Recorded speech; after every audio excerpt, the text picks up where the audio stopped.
Welcome back to Fool Us. Two magicians have fooled Penn and Teller tonight. Can we turn a pair into three of a kind? Let's find out right now. Take a look. I come from really humble beginnings. There's no way that I would have ever imagined that I'd be where I am now. Teller's going to give you your trophy. Eric Jones has fooled.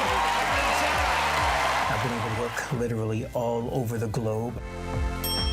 And it's all because of fooling Penn and Teller. I travel 200 days a year.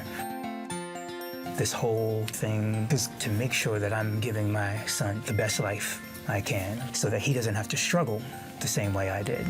This time, if I fool Penn and Teller, I will be one step closer to having a theater that I can call home.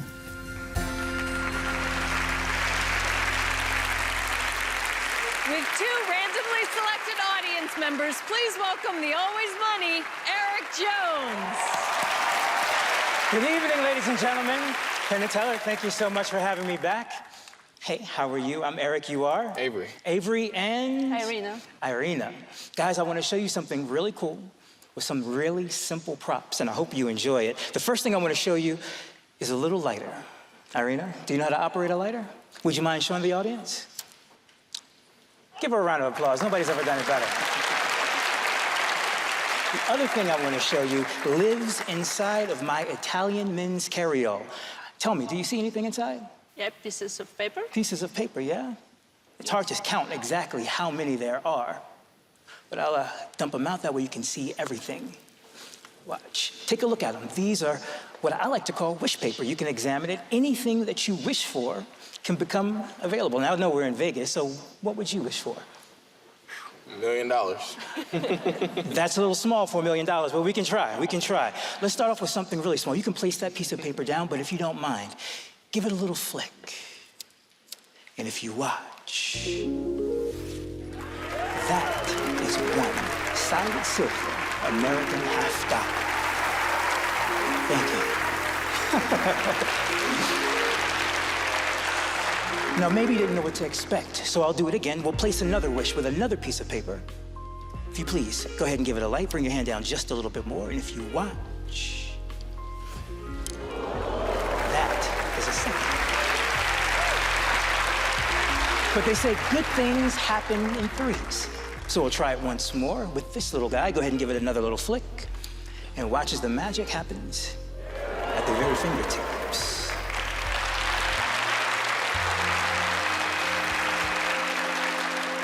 Money doesn't last long. It kind of runs through our fingertips. If you don't mind lighting the lighter one more time, I'll show you. If I add a little heat, I can create the illusion that the coin vanishes, leaving only two.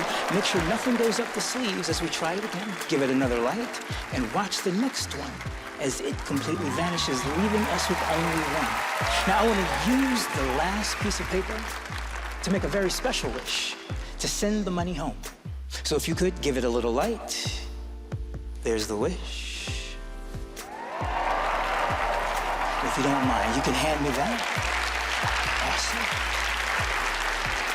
Because here, inside of the purse, believe it or not, if you don't mind opening your hand, there's the missing money. Give these guys a round of applause. Thank you so much. I appreciate you. I'll take these back. Thank you so much. Be careful on your way back. Jones, everyone! Awesome. Thank you, thank you, thank you. That was so cool. It's kind of cool, isn't it? Yeah.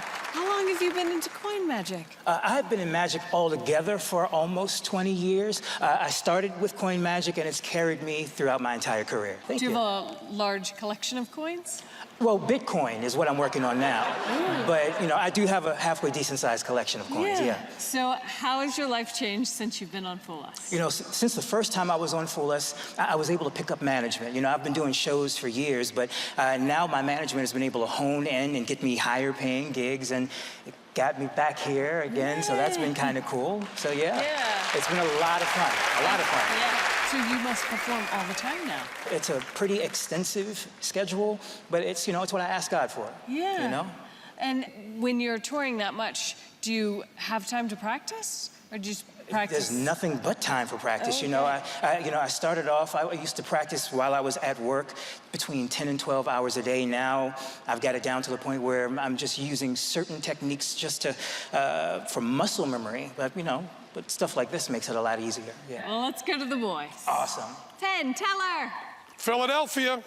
You know, Teller Go loves Eagles. Philly. He loves Philly. That's where we really got started. You know, we did all our early stuff in Philadelphia. It was so nice to see it on the backdrop behind. And so nice to see you again, you know. Fool us once, shame on you. Fool us twice, shame on us. So we're nervous. Last time we talked about animals. And we were did. wrong. We were wrong about animals. But this time we're going to talk about animals again. Okay. There was a 60s television show with a dolphin in it, which is also, I'm sure, near and dear to your heart. Like that Italian carryall, which is a very wonderful thing. That's a wonderful, wonderful thing that I'm sure means a lot to you. And having people right up there, right on you, right staring at your hands and doing things right in front of them and sometimes behind their backs, and sometimes the props are right there in plain sight that aren't the ones we're actually dealing with. And boy, how much more can I tell you? I think that's enough. He needs to stop talking now is what he needs to do. So they understand how They you understand did the trick. everything. So good to see you. Oh, You have such a thank great you. style and so good, man. Just Eric love Jones. seeing you. So nice to meet you.